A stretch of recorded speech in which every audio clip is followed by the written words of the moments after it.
अब इंडिया में क्या हुआ, लॉर्ड मैकाले जब यहाँ 1861 में जब पूरा बैठ के अपना ऑफिस में था, भारत के लिए शिक्षा नीति कानून नीति सब बनाया, वही सोचा, बहुत होशियार। उसने कहा कि काम करते हैं, भारतीय लड़कों को ना इस तरह से डिजाइन कर देते हैं शिक्षा व्यवस्था करो, पढ़ेगा खूब लेकिन हमेशा पगलाई रहेगा, कंफ्यूजन रहेगा, क्योंकि अंग्रेज थे सब वो। हम लोग को क्या बनाना चाहते थे, क्लर्क। अधिकारी तो इंग्लैंड से ले आते थे, किसी भी ऑफिस में देखिएगा क्लर्क सबसे ज्यादा मेहनत करेगा, हमेशा वो माथा पगलाई, अरे बाप रे हाई फाइल कहाँ है, अरे भाई तुम्हारा गलती नहीं है, लॉर्ड मैक ऐसे मजाक किया सब पढ़ाई के दौरान में। देखिए मेन पढ़ाई ना हमारे हिसाब से शुरू होती है 9 से लेकर 12 तक, बाकी सब बकवास। कोई बकवास नहीं मतलब जरूरत भी है। ये 9 से लेकर के चीज की जरूरत है 12। यहाँ जो लड़का दिल लगा के पढ़ लेगा ना, उसको जनरल कंपटीशन में कोचिंग लेने की जरूरत ही नहीं है, कभी नहीं उसको कोचिंग लेना पड़ेगा। और अगर जनरल कंपटीशन में आना है तो 12th हटा दो, 11th बस रखो यहाँ। आपका फिजिक्स केमिस्ट्री बायो सब इसी के हिसाब में आता। क्या हो गया जी तुमको?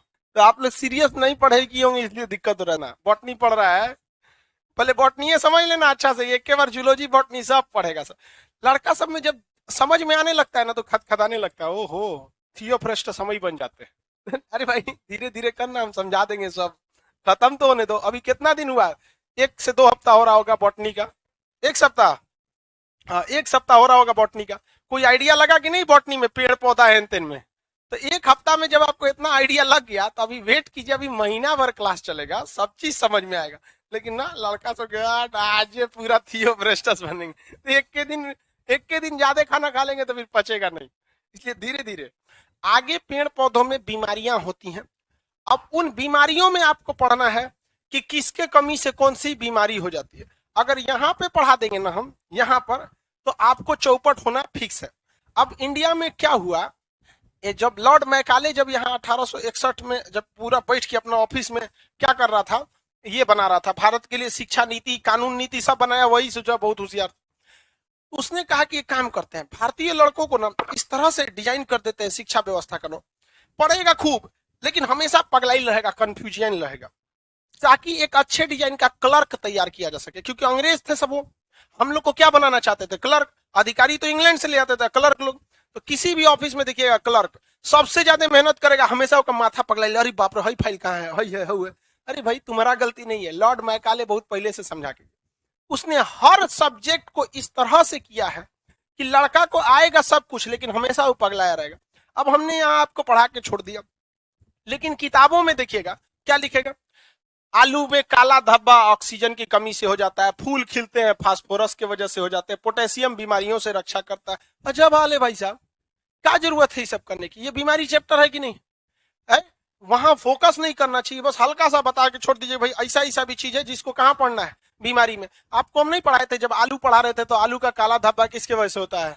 हाँ ऑक्सीजन की कमी से। हरा रंग का सोलेनिन के नहीं पढ़ाए थे? फूल जब पढ़ा रहे थे तो बोले थे कि नहीं, फास्फोरस की वजह से क्या होते हैं, फूल खिलते हैं फास्फोरस के वजह से। तो यहाँ पे एक हल्का सा बस, लेकिन मेन फोकस नहीं करना है। तो लड़का देखता है इतने में टॉपिक खत्म हो जाएगा, ऐसे कैसे खत्म हो जाएगा टॉपिक, और लंबा करेंगे आप। प्रकाश संश्लेषण में जल के निर्माण में भी हाइड्रोजन की जरूरत होती है, वो NADPH2 बनाता है, ले पगला गया NADPH2, इसलिए सिंपल करके चलिए आगे। ये क्लोरोफिल में मैग्नीशियम पाया जाता है, कुल एज पढ़ ले भाई, मैग्नीशियम क्लोरोफिल में पाया जाता है, हकीकत है। लेकिन क्लोरोफिल टॉपिक किस चैप्टर का है? प्रकाश फोटोसिंथेसिस, प्रकाश संश्लेषण। यहाँ हम क्या लिए माथा लगाएंगे, बस हम आपको यहाँ हल्का सा बता देते हैं। मेन फोकस इसको मेन इसका नाम याद रखने में करेंगे। स्टूडेंट की करियर यहीं से खराब होती है, जो पढ़ेगा उसको कल पर टालेगा, कल पे किसी भी चीज को नहीं टालना चाहिए। समझ में गया? ये आप लोग अपने जीवन में भी लगाइएगा। जो बोले, अगर बोलेंगे कल, आज का दिन जाएगा कल, बोलेंगे परसों, बीत जाएगा बरसों, जिसने किया आज उसने किया राज। इसलिए हमेशा जो करना है आज, आप आज ही डिसाइड कर सकते हैं आप कामयाब होंगे या नहीं होंगे। जिस चीज को आपने कल पे लिए टाला, आज ही लिखित देते हैं, आप जीवन में कभी सफल नहीं हो सकते, कभी नहीं। एक दोस्त था मेरा, कहा कि भाई चलो ना हम लोग चलते हैं, और उसकी कंपनी जो थी, जो ATM कार्ड बनाती ना, वीजा कंपनी, उसमें वो अच्छे खासे पोस्ट पे पोस्टेड। कहा कि चलो ना ट्रिप है, हम लोग दुबई घूम के आते हैं, हमारी ओर से चलो तुम। हम कहे यार हम नहीं जाएंगे। तो करेगी यार तुम्हारा क्या लगता है, हमारा सब कुछ टिकट पैसा सब हमको बढ़िया, दुबई देखेंगे लोग, बुर्ज खलीफा वगैरह, बड़का बड़का दुबई बहुत टूरिस्ट प्लेस है, चलो ना, तुम्हारा क्या जाता है? हम क्या पता है, तुम्हारा केवल पैसा जाता है, मेरा टाइम जाएगा। जो तुम्हारे पैसा से ज्यादा कीमती है। समझ में आ गया? तो कोई अगर आपसे कह रहा है ना कि तुम्हारा क्या जाता है, तो समझो आपसे सबसे ज्यादा कीमती चीज लेता है। और सबसे ज्यादा आपका कीमती चीज अभी दो लेते हैं, एक आपका मोबाइल और एक जो मोबाइलवा के ओ पार बैठल है वो। समझ में आ रहा है? लड़की लोग को समझ में आ रहा है? अरे भाई, दोनों आग दोनों और बराबरे लगती है। समझ में आ गया? इस सब चीजों से थोड़ा बच के रहिए। कल बोलना है किसी चीज को नहीं, कल बोलेंगे तो दिन हो जाएगा, टल जाएगा। क्या करना है? आज जो कुछ करना है वो आज। चलिए, मन को जीत, कल मत बोल फनी।